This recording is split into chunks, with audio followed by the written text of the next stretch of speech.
You better have those leg muscles ready. The next 3 weeks present us very long Gospels where we hear Jesus encountering different people, different situations that lead us to a deeper understanding of what his mission is.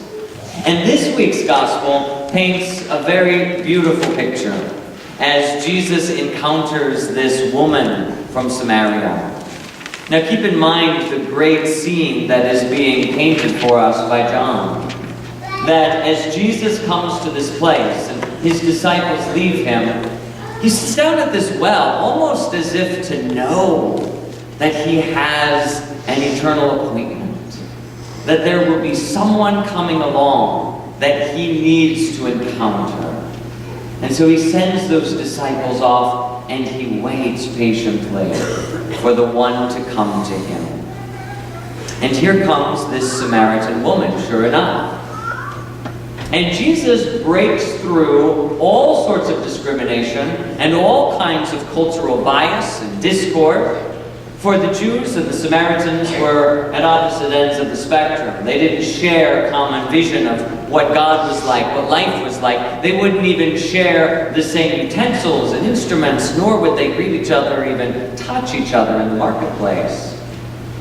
So imagine now this woman approaching Jesus, and she sees this Jew man sitting there at the well. And you know what it's like when you see someone that you really don't want to encounter. You kind of put your head down and you maybe skirt around real quickly, do what you need to do, and then want to shuffle off so that you don't have to make eye contact or talk to this person. That's probably what she was doing. She probably said, okay, I'm going to get in there, get my water, and be out of there.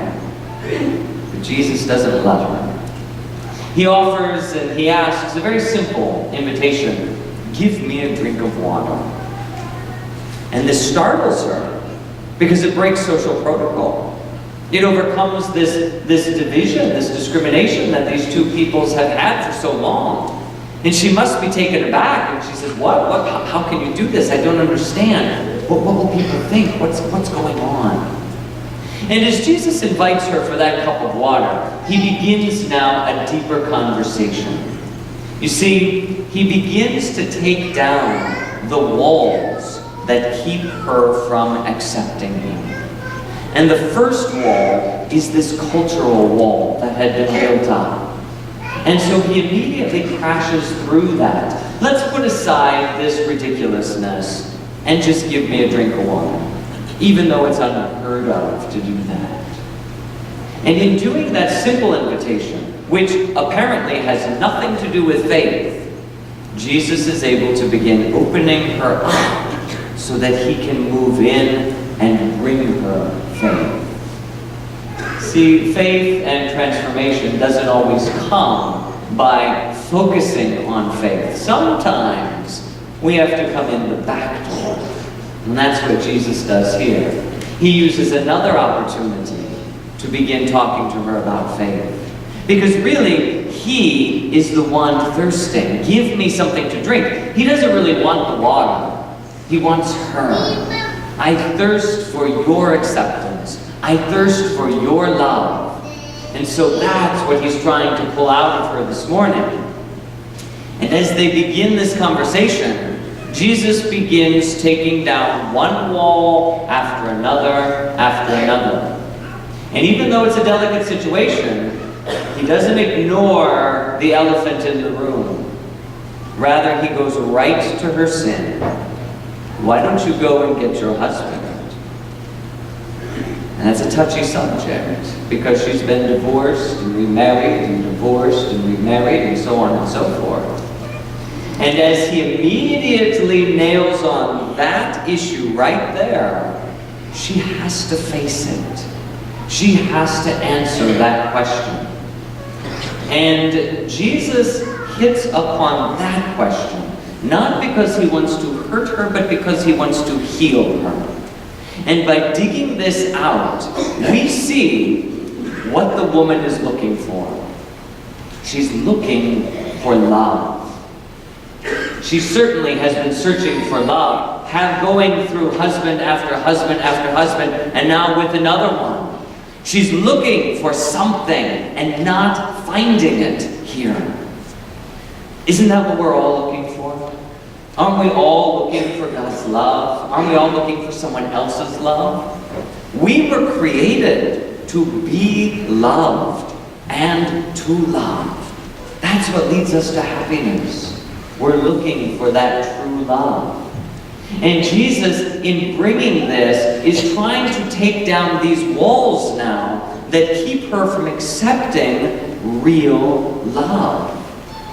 And as he does that, he gives her this image of the water. And that image of water, which we hear about in Moses today, and we hear about again in the gospel, is a sign of God's love. Because we are thirsting for something. We're thirsting deep, deep down for God and for what he will give us. We don't always know it. We put up all kinds of walls and barricades, and through our own brokenness and through our own difficulties, we have set up the walls. We have created those things that keep God's love from getting into us. But Jesus uses the image of water to describe his Spirit. I will give you this water that is like a life-giving Spirit that will bubble up and overflow. And God's Spirit is, of course, his love. God's love is like water. Water, what does it do? It seeps into every little crack. It gets into anything that it wants. Water nourishes the earth and brings forth life and causes it to blossom and flower and bear fruit. And this woman, once she has tasted the love of God, she bears fruit. She bears fruit. She runs back to the town and she begins telling of her experience. She begins pouring out that faith, and that love bears fruit because now it's planted within others. And all of a sudden, other people in the town rise up as new disciples. All of a sudden, they're called to come to Jesus. This Samaritan woman has become a mother to them. And they become a mother of faith for them. And they rush to see Jesus because now they want what she had. Love is contagious. Like that water that flows through the tiniest little crack to get in there. That's what God thinks of us. That Samaritan woman represents the church.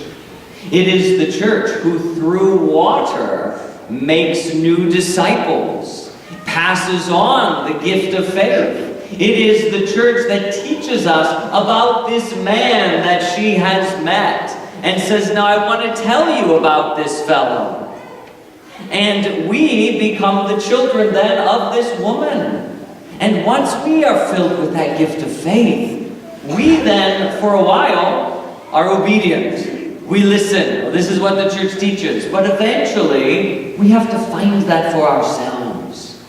And that's why these disciples go to Jesus and they say, we now believe, not because the church said so, but because I met you. I followed what she said, and I found you. And faith blossoms within them, so that they can become parents of other faithful ones. The gift of love that God gives to each one of us. So as we journey now and sit at the well with Jesus, he zeroes right in to the areas of our life that are broken, where we have put up walls, where quite literally we have contracepted God's love. Because in contraception there is no life.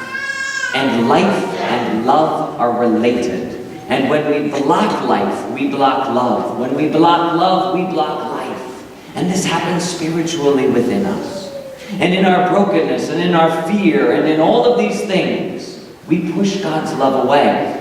But like water through the tiniest crack, he seeps in, and he wants to get at us, and he wants to saturate us and nourish us by taking down those walls, those barriers.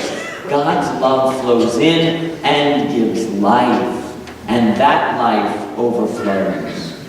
And so like this woman, our task today is to take that new gift of faith and bring it to someone else, so that we can become spiritual mothers and fathers of others, bringing others to faith, bringing others to Jesus Christ.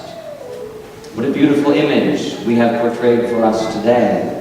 A simple conversation that changes the life of this woman, brings her healing, and brings her close to her Savior. But also, not just for her, but for all of us. The church has met Christ, and she says to us, now come and see whom I have found. So the question is, what walls, what barriers, what divisions are in our own lives that keep us from letting God in, from loving most perfectly? And secondly, who do we say that He is? Is He the Savior who will change our lives? And if so, why do we keep Him at a distance?